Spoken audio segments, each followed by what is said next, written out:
This is a Hope 1032 podcast. And I had one little fellow just at the end of last year. We were making spanakopita and Greek salad, and we even made a baklava, and he was sitting there in absolute delight. And he looked at me and said, "Brown, I'm in heaven." Oh, beautiful.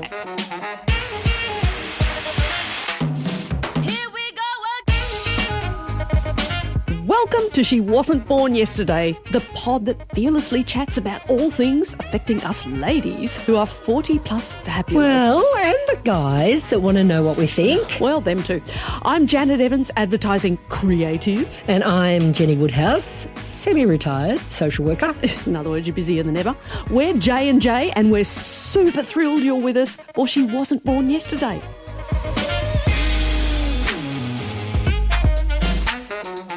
I don't have any real idea about where, especially our fruit and veggies come from. I know generally they come from sort of an orchard or a plant, but for example, I didn't realise until recently that Brussels sprouts are like little nubs on this weird, long stick. How did you find that out? Well, I had to Google it because I was like, my husband was talking about doing some gardening. He'd love to grow some veggies. And I'm like, Brussels sprouts are very weird looking, but I have no idea actually how they grow, There you go. Or that asparagus basically just pops straight up out of the ground like some weird... Like a soldier. Well, it's some sort of weird horror movie kind of finger, like Veggie Cemetery or something. It's just really a kind of disturbing looking boing, it just goes straight up. Okay. There's nothing around it. It's just the asparagus. That's it. But I had no idea. So, I reckon any program that teaches kids about where food comes from and what to do with it is a winner. And personally, I would love to join that program. Okay, so you're not a kid, so it's not just kids. Unfortunately, I hope it expands, but we are here today to talk to two incredible people about a revolutionary program that does teach kids about food and gardening and how to cook and prepare food and share it.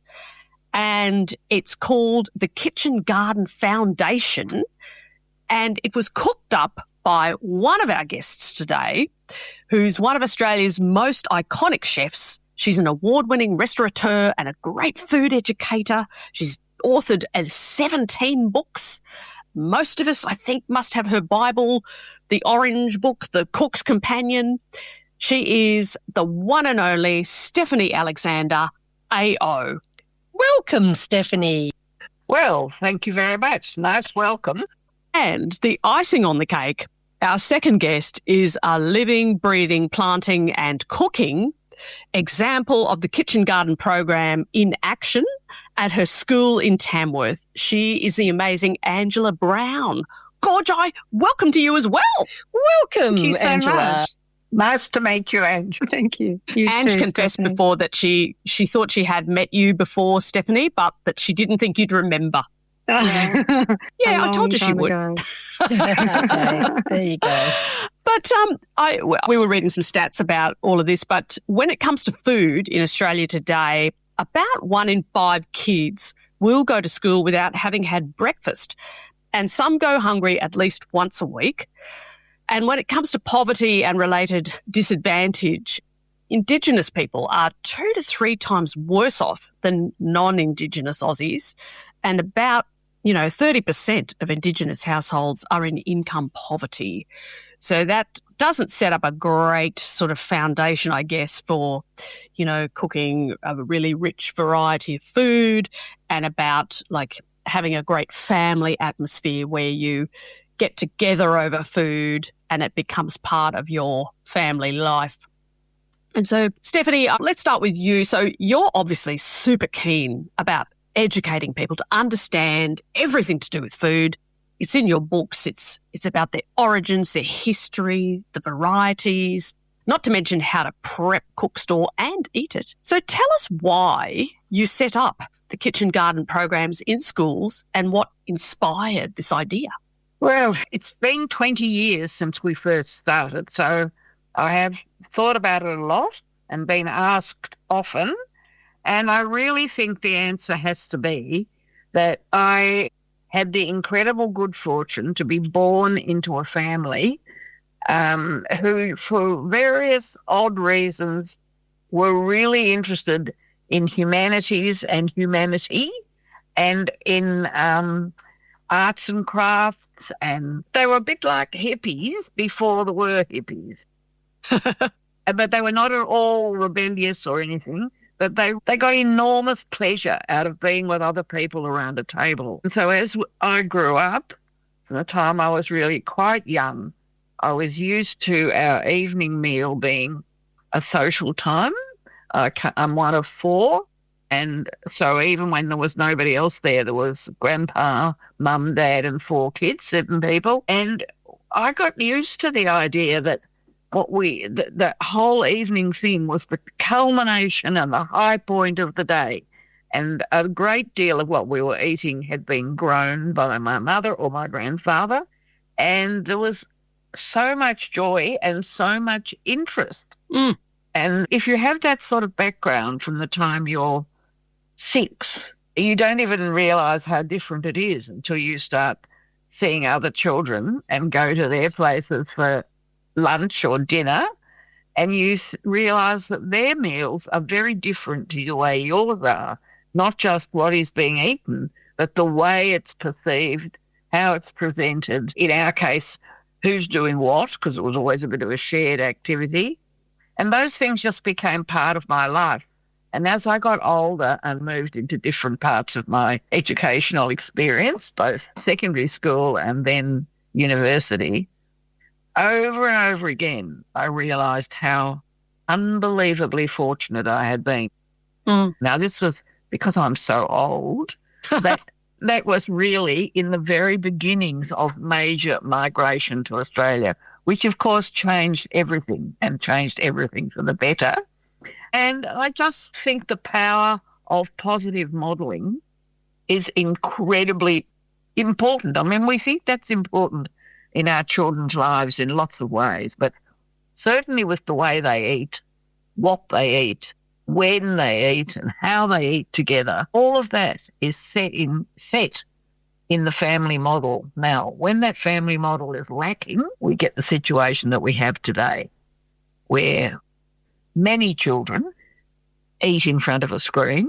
Mm. They don't. The idea of sitting with their family at a table that's set with knives and forks is sort of unknown or very rarely encountered. They do eat a lot of takeaway food. They eat a lot of pre-packaged and prepared by somebody else. They haven't had to touch that food themselves. They wouldn't have a clue where their potatoes came from. So it's not any way surprising to me that kids who have had that sort of background, they've got a lot of ground to make up before they can learn to be food lovers, which will give them joy for the rest of their lives. Mm. Stephanie, is it just food loving that you think they're missing out on at that point? We can wrap it up by talking about sustainability and compost, and that's all very important also. But when you see what happens in the schools, you are in no two minds that the most exciting part for the students is when they're sitting at a table and eating together. Mm. That is really the highlight for them. But they do learn to enjoy being out in the open air, being out digging. They love digging holes. They love planting, and they get pretty good at making sort of bamboo supports for plants. All that sort of hands-on activity is really very popular also. And, of course, that's important. Of course, we want them to understand about the world we live in and the dangers of just giving up and just relying on food that's been through a lot of industrial processes, so that you would be hard put to recognise it as having come from a tree or a vine or the ground. And so your mother didn't need to Google how to grow a Brussels sprout. No, but I must say, where you mentioned that before, I find that was fascinating, because Brussels sprouts are fascinating to watch growing. Yeah. Recently, I have seen the first of a thing called a calette. I don't know whether you've come across calette yet, spelled with a K. Well, it's a hybrid, which is which has been developed by an English plant person, and it's a cross between a Brussels sprout and kale.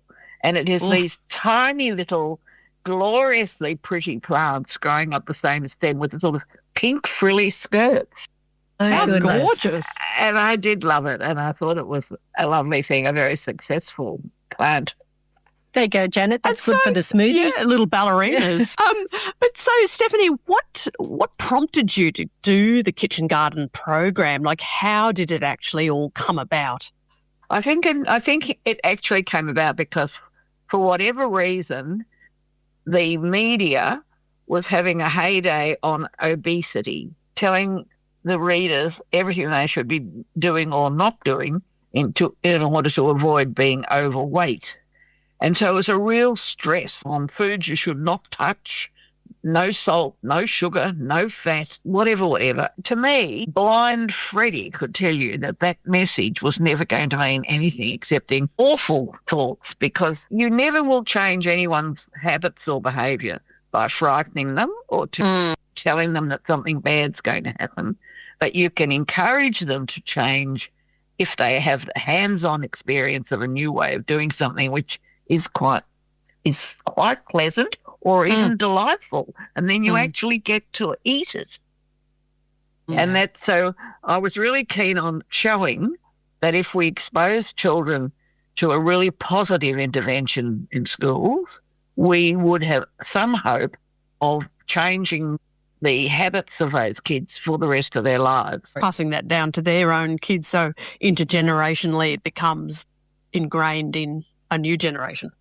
That's the idea. And a lot of parents, when I go visit schools, say for an open night, which is often the case, and so there are some parents as well as teachers present and as well as the students present, I have parents that practically hang on my neck and say, you have no idea how this has changed the eating behaviour of our children. Wow. And so, that makes me feel terrific. Yeah. And how did you begin? What was the first school that you went into? The first school was Collingwood College, and I'd always had these ideas, but I had been reading about Alice Waters in Berkeley, California, who had started something similar in the school in Berkeley. And I thought, well, why don't I give it a try? So I went to this school that I had an introduction to. And I always say that I think it was very relevant that the principal was Italian. Okay. Because she was suitably horrified by seeing some of the things the kids brought to school as their day's sustenance, like a litre bottle of Coke. And that was all that child was going to eat until they went home again. And she could see that this was a very sad state of affairs, and I came along and said what I'd like to do. And I didn't have any grand schemes at the time. I just said I wanted in this school to dig up a bit of the oval and turn it into a garden. But I'd leave the footy posts there, the goal. Yeah, I was going to say near the goalposts. Kick over the Brussels sprouts. Yeah, they could be the goalposts. She was very keen to give it a go, and she dedicated a small amount of the school budget to some initial costs. And she's still a good friend of mine, and she always says that she didn't really expect it to be the success it was. The kids just absolutely loved it. And the garden became a much-loved space. And in many schools, probably Angela can tell us this, in many schools, the garden itself is not a place of refuge, but a place of comfort and pleasure for some kids who are finding life a bit hard, or they're having a really bad day. Sometimes they can go and hold a chook for a few. Yeah, that fixes everything. Or watch an asparagus grow. Yeah. Or would you like to pick some herbs because we're going to make a lasagna, and we need a whole lot of rosemary. And off they go with that little basket and scissors, and Angela. On that note, so you are making the kitchen garden program happen at your school, which is called Hillvue Public School in Tamworth. That's right. Even as we speak. And in the background, I don't know if people can see. Unfortunately, they can't on a podcast. We can my actually office. see the garden, and I it want looks to be there. It looks beautiful. It's full of sunshine and colour and I've got vibrancy and light. the best job in the school, no doubt about Yes. that. Easy peasy. But tell us a bit about the school and the type of kids who go there. Sure. So we're in Tamworth, as you mentioned, we're in West Tamworth in particular. For several years, the Australian Bureau of Statistics gave us the unenviable role of being the fattest suburb in the country. I think we've been pipped by somewhere in WA now, but we have about 460 children at our school, and they 90%, around about 90% of our children come from the bottom 3% socioeconomic group. So there's a lot of challenges in the experience of these children. We have almost 70% Aboriginal children at our school as well. So lots of complexity going on there. But it's a brilliant school.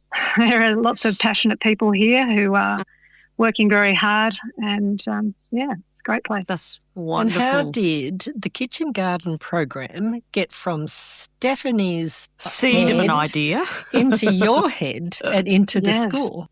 Yes, I'm so glad that she did that seed of that idea. I've been here for almost 8 years and doing this job, and there was somebody here before me, so it was running about 4 years before I joined, but there was a principal, I believe, who had heard of the program somewhere and thought, yep, let's give this a crack. So they set the garden up here. We have 600 square metres of garden, and we have a dedicated kitchen it's quite well fit out. Shame I can't show you today as well. So from those early days, the program kicked off in force, and we were able to take advantage of all the training that's on offer through the foundation, which is absolutely fantastic. It was so helpful. I'd actually heard of the program before that, and it was one of the reasons that I decided to study horticulture, actually, because I wanted to have skills. It's not essential for this role. I'm currently doing predominantly the garden classes here, but it's certainly not essential, but it does help. So I love that it is such a practical and dynamic and real solution program. It's a delight. And do you grow Brussels sprouts in your garden? We do. We've got Brussels sprouts back here. Excellent. And we've got asparagus over here, and they grow like Fabulous. mad. 3 Great days, 4 growing days. garden. Yeah, So yeah. do the kids get involved in every part of sort of growing to Absolutely. harvesting, and then do they cook, and then do you eat together? How does it all work? So Yeah. I have about 3 classes a day of children who come into the garden. We have 40-minute classes, everything from kindergarten through to year 6, depending on the year and the various demands on their time. We have quite a large and growing support unit here. So we have some specialist classes for children who have either intellectual disability, emotional dysregulation, lots of the 3 A's, ADHD, anxiety and autism. And for each of those categories of children, there is something special here. One of the support unit teachers uses the very first period of the first day of the week, every week, to come to the garden, to bring the kids in, to bring them into a space where they're ready to learn, get them on the tools, digging holes and, chasing chickens around and doing all those sorts of practical tasks. So what I do last year for the full 12 months and a bit beyond, I was doing just the kitchen side of the program. So we would come down, do a garden class here where they'd be planting and turning the compost and chasing after white cabbage moths and all sorts of things, looking after the chooks. And then they harvest the food. They get a sense that you have to wait for things, which is quite profound. You have to look at the seasons. Is it time to plant now? Like I've got a board up behind me where it's April. So what can we plant in April? So can we plant, watermelon? Well, no, it doesn't like to grow in the cold. So, okay, so why can I get it in the supermarket? Oh, that's because it's come in a truck and it's come from miles away and it possibly has had lots of sprays on it, probably. And so there's that very direct connection with the ingredients, first of all. And then when we take it up to the kitchen, they get the hands-on experience. And so the number of times that children will see even a potato, would you believe, and go, what's that? But certainly we grow all sorts of things. We've got an orchard of 28 fruit trees. And so we've got numerous different citrus. We've got various eggplants. We've got all sorts of things. The foundation now has a great relationship with the Diggers Club, which is wonderful. So we get to bring in all these heritage vegetables. You can get a carrot that's purple, and that just blows their mind. And it, it Blows tastes my mind. much the same, or it tastes a bit different. Plus, I've noticed in my time here that there's a tremendous amount of anxiety around food for a lot of children now. Yeah. That they are, in some cases, quite physically frightened of food, of some of the food that they're being presented with. Yeah. Raw ingredients that they've never seen before. And so there are not too few children here who will not even touch something. And so it's an achievement to have it. I say to them all the time, you don't have to eat, you just have to taste. That's all. Or maybe even just smell, or at the very least put it on your hand and see that it's actually not going to hurt you. It's very concerning. But we take the ingredients up to the kitchen and they're given age-appropriate skills. They get to do their knife license. They get to wash up. They get to set the table. We pick flowers from our garden and take them up to the kitchen, and they get it's a profound experience. I wish more people could sit around our table, because you see these little faces, like Stephanie said, who rarely sit around a table. They, in some cases, never eat anything other than ultra-processed food. And for some, the idea of a family dinner is to get in the car and drive to 5 different takeaway places in town and then sit in their various rooms, in their various devices. That's appalling for so many reasons. So to have a group of children around a table, and we set the table, and we have, placemats, and it's as homely as possible. And just to watch these faces, it is just profound. It is just a beautiful experience. And I had one little fellow just at the end of last year. We were visiting Greece, in inverted commas. We were making spanakopita and Greek salad, and we even made a baklava, and he was sitting there in absolute delight. And he looked at me and said, "Brown, I'm in heaven." Oh, beautiful. And I think that is probably a daily experience. I don't think that's an exaggeration. It's a daily experience that these children who have never tasted a freshly cooked lasagna or a fresh carrot straight out of the ground, it just blows their mind. It's quite lovely to watch. Stephanie, what's your reaction when you hear Angela talk like that? Oh, I go nod, nod, nod. I mean, I've seen it. I've seen everything that she's talking about, and you have my word for it. That is no exaggeration. It's just incredibly powerful, and she says profound, and it is. And it's everything to do with what I believe it's how we would prefer to have our kids grow up, to understand that the food is infinitely varied, that different people in different parts of the world will use the same ingredient in a totally different way, and isn't that interesting? So the difference is seen as being something that's positive, not something to be frightened of. Yeah, it's just an amazing program, and I do think I'd have to say that probably one of the things that's hard to get away from is you need a principal who is a believer. If the principal really is on board and can see the value for the students, that does help a lot, because they can do things with their timetable. They can not fiddle the budget, but they can find... We'll delete that bit out. Okay. Find little bits of money that can just help to buy a little bit of equipment that you might not be able to. It's also a wonderful program for eliciting community volunteers. Yeah. It appeals to the community, particularly a community that's relatively unskilled. Most of them will be working all day, but you do have some grandparents that come and become really useful volunteers. And it's fabulous to have volunteers from the community who are observing all the time and going home and talking to their friends about, you should see what's happening at that school. And I can imagine too, if you're a kid who's, not achieving greatly at school because of whatever reasons, but you can get involved with a program like this where you can see something through from the very beginning, like the plant, the thing grows and then you harvest it and then you make it and you eat it and you share it. And it's like, I have achieved something here. That would be absolutely awesome. It's been one of the most profound experiences that I've had actually delivering the program. It's often the children who are on the fringe, whether it's behaviour or whether it's attendance, who might come from tremendous difficulties at home. And yet they can absolutely shine and they can succeed in this space. If I ruled the world, this program would be in every single school. Absolutely. You've heard it here. Vote for Angela Brown. You got my vote, baby. I'd agree. Regardless of a child's socioeconomic background, but, the high-achieving kids, it's a beautiful experience for them also. Yeah. But for children whose life there's very little in the way of success, when they have made fresh pasta, they've wound it through the machine and they plonk it in and it tastes amazing. They've never had anything like it, but they made it and everybody else around the table loves it. And there's something very special about that.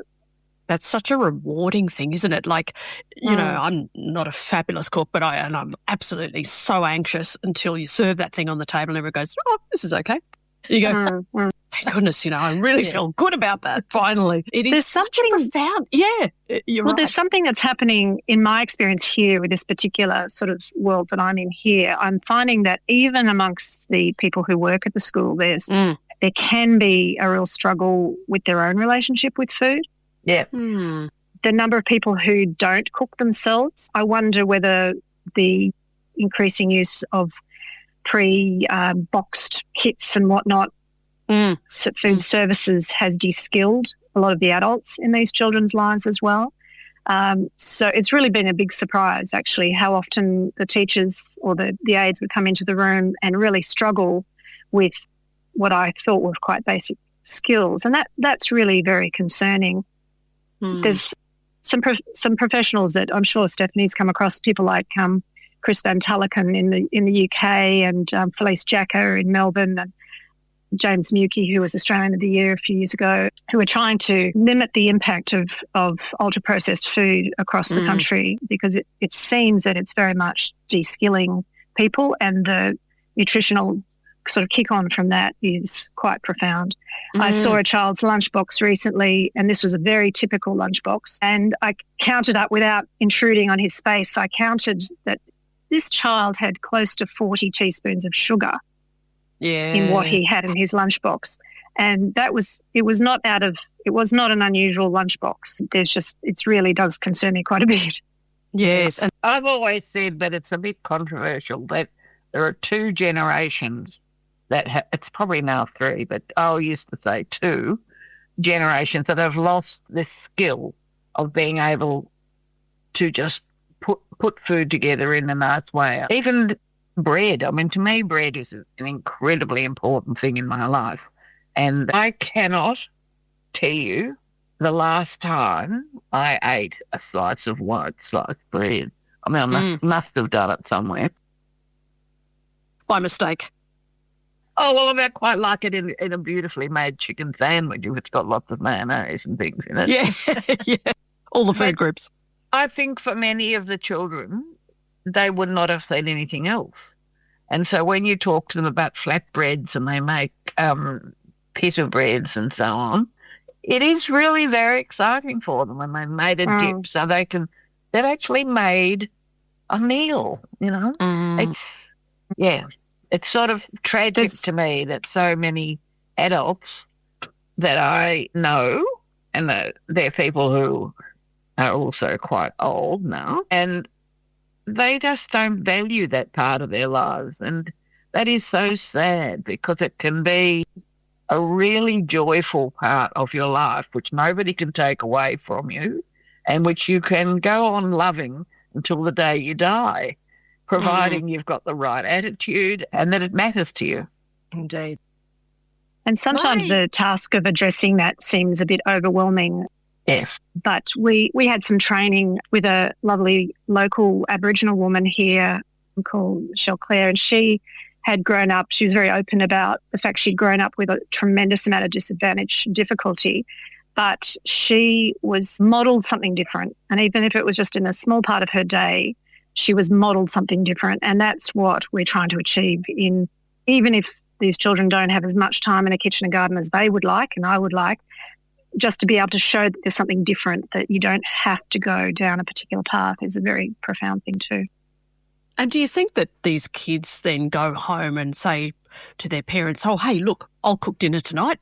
How about that? 100%. Yeah, because they're given recipes and Yeah, great. 100%. Yeah. That's awesome. Economics, my home economics teacher at high school was a Mrs. Tucker, and she inspired us to cook. I'm just wondering how many of the kids would want to do it for a living after having experienced. Well, again, this is where I think that the children who are struggling at school in other ways, this is there are two children that pop to mind at the moment who really their outcomes are not great when it comes to academic study, but they are very skilled in the kitchen. And I've often said, you'd be great, you're so good at this. And they have a real, you can just see the spring in their step when they're in the kitchen and they want to take charge in the kitchen. They're perfectly happy around the tools. It's just beautiful to watch. And last year we did a tour of the world, in inverted commas, and we went to a whole lot of different countries, and we went to Thailand and all sorts of places, and we did recipes from the foundation from each of these countries. And so they got to, see where they were on the map, and they got to see some pictures, and they got to maybe hear a bit of the language or something that would tie them to that. And so it actually expanded their understanding of what the world was, not just their particular existence of it. So it's a beautiful program in that respect, in sort of broadening their outlook. And so does the foundation, Stephanie, provide the funding to kick off the garden, so with some basic things, and then the kitchen as well? How does it actually work? I mean, we've moved in different directions over 20 years.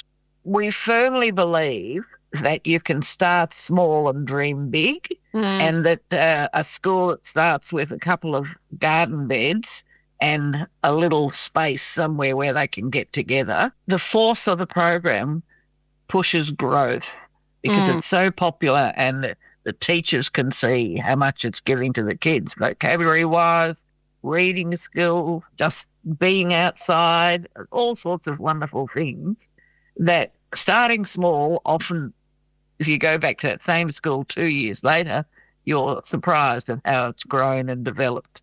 And we also offer an enormous amount of help to schools, both just practical steps, how to build a garden bed, how to lay irrigation, how to do all those things, so that it's intended to be information that a practitioner in the school can follow and that kids can help. We have, professional development days, which we all enjoy very much. We do a lot more of those around the country if we could afford it, because, as we know, I remember doing one in Broome. Now, to do a professional development in Broome, you needed 2 people. You can't just fly in and out of Broome in a day.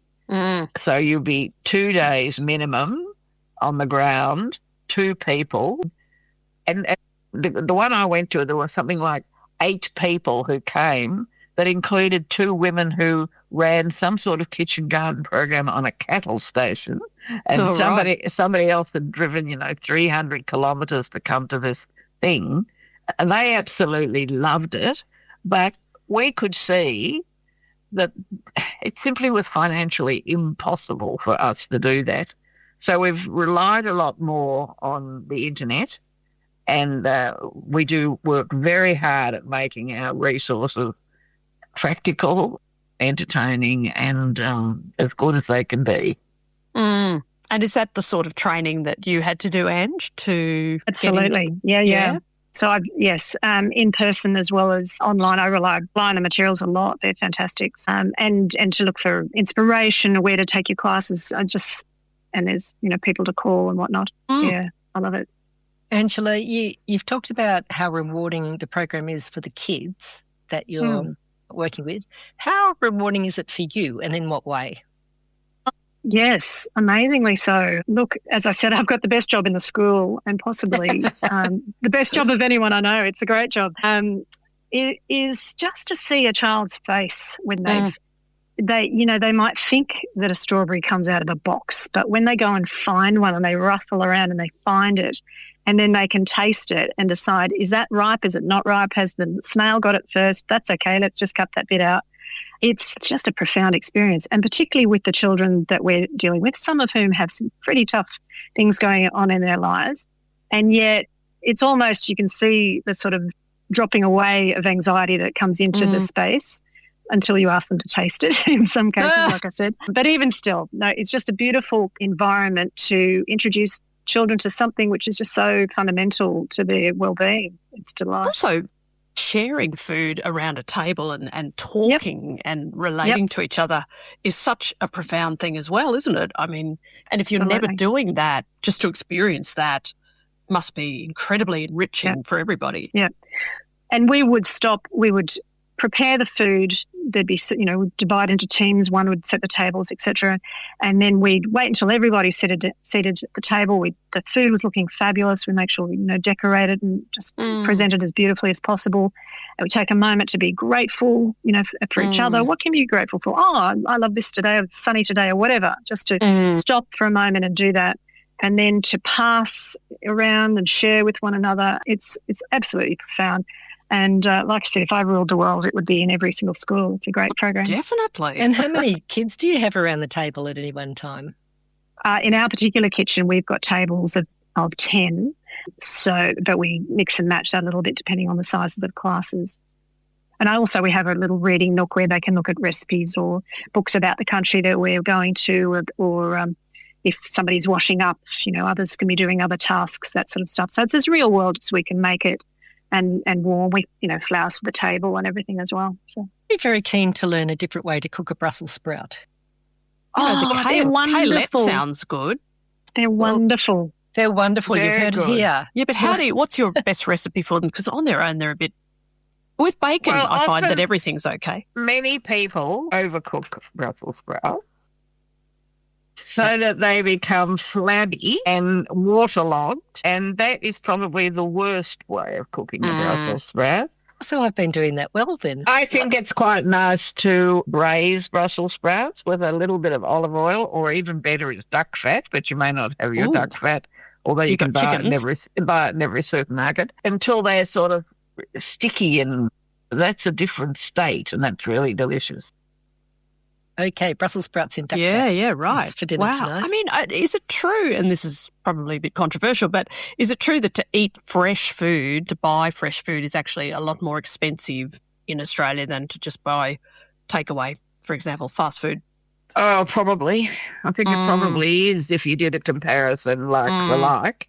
But, of course, there's no possible comparison in just nutrients, pleasure, all the other things that come from knowing that the green salad you're eating, you've helped grow. And I agree with Angela that this business of waiting for things is incredibly important, because we live in this world where everybody has an attention space of an ant, everyone wants everything instantly, where these kids really do understand and watch and wait for things to ripen.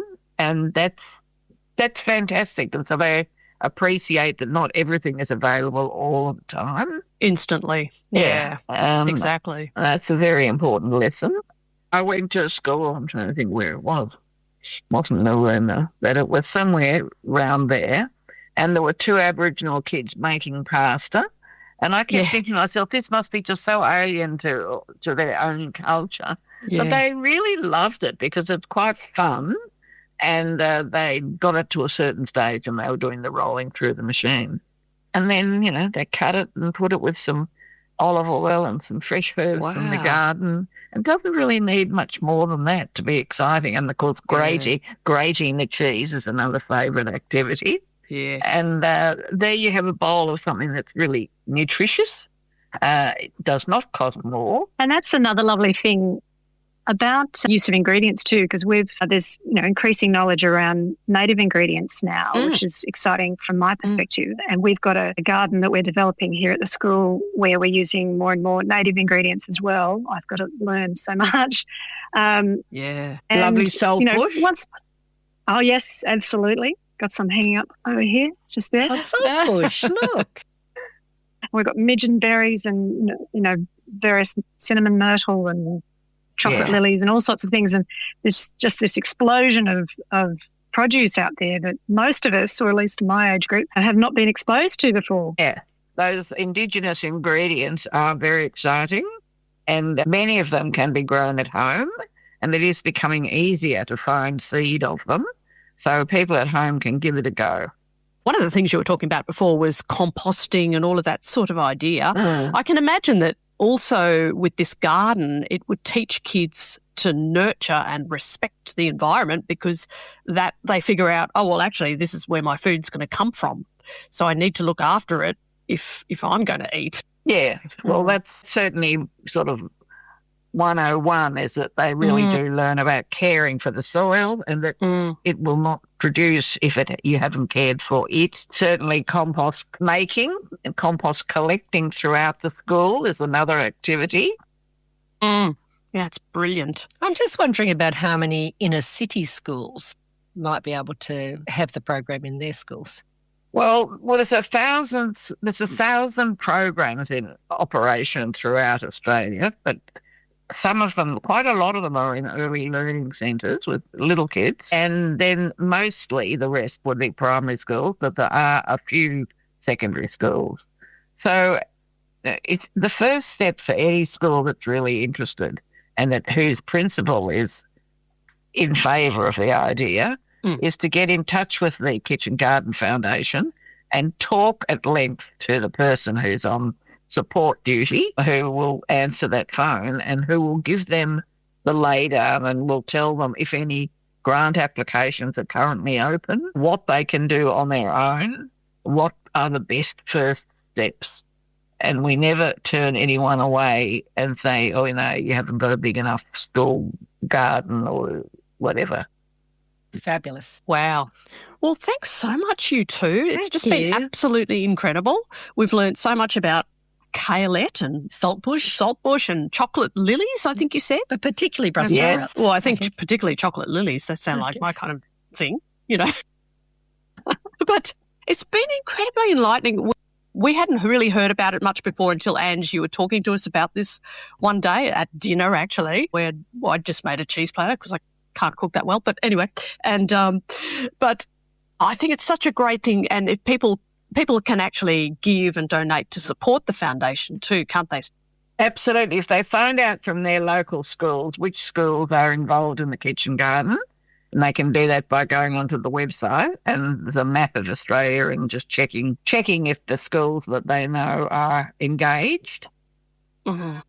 All schools love volunteers. Volunteers, I always say, are probably solid gold, and every school benefits from having volunteers from the community. It's lovely when people from some other culture come along to be a volunteer, and they can show you different ways of cooking this, that and the other, maybe even Brussels. No, they're worth their weight in asparagus. Duck fat. That's the secret. Well, thank you so much, you two. It's been incredibly enlightening, and we really hope that everything in the Kitchen Garden program grows and flourishes and bears great fruit for the future. Thank you, Angela. Thank you, Pleasure. Stephanie. Thank you, Angela. Excellent. Thanks for your company. What did you think of this episode? Well, tell us everything, Gorgi, with a cheeky review on Apple Pods. We'd love to know what you reckon about our topics and our guests. And us. And we look forward to your company next time on She Wasn't Born Yesterday.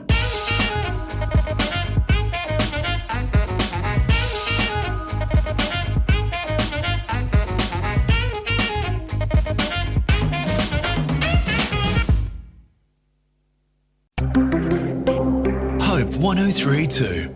Thanks for listening.